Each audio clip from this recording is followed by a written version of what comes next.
Hello everyone! May magandang halaman na naman tayong ipapakilala sa inyo.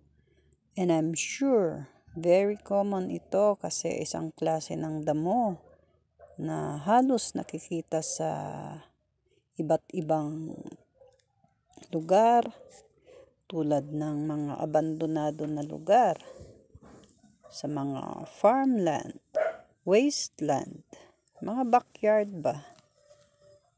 Kahit pa dyan sa may gilid ng kalsada is nakikita itong halaman na ito na kala natin is basta damo lang. Pero ang di natin alam, ito pala isang klase ng herb na pwedeng kainin at gawing ulam. Medicinal din siya. Pwede din sa China, ito po ay gamot para sa kanila. Pero sa ibang lugar, ito pala ay a kind of vegetable. Gulay pala ito. At natural pa na tumutubo. Kaya hindi mo na kailangan na may garden na ganito. Kasi kung may abandonado na lugar dyan, makikita mong mga ito na tinatawag na red flower or ragleaf. Sa Tagalog pala, borbotak or bulak manok ang tawag dito. Ito rin ang pinakamataas na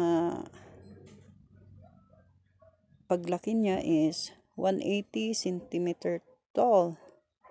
Mataas po siya. At yung niya na pwedeng kainin, kasi fleshy po yung, malaman po yung stem niya, kaya pala pwedeng pang-ulam din. Mostly sa stem yung kinukuha.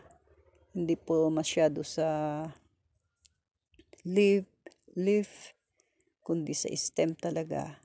Kasi yan po yung parang glutinous, medyo malagkit din at malaman, fleshy. Kaya yan pala yung pwedeng ulamin dito sa plant na ito. Kaya hindi mo pala basta sasabihin na damo ang halaman na ito, dahil may gamit pala ang halaman, damo o vegetable na ito. Kaya every time na makakita ka ng red flower ragleaf, ay i-appreciate natin na may gamit pala ang damo na ito na bigay sa atin ng Diyos, na pwede palang flower, pwedeng gulay, o pwede ding medicinal plant. Kaya let's thank God for this beautiful flower na bigay sa atin, beautiful plant, kahit na damo lang yan, is ma-appreciate pala natin na napakaganda, napakagaling.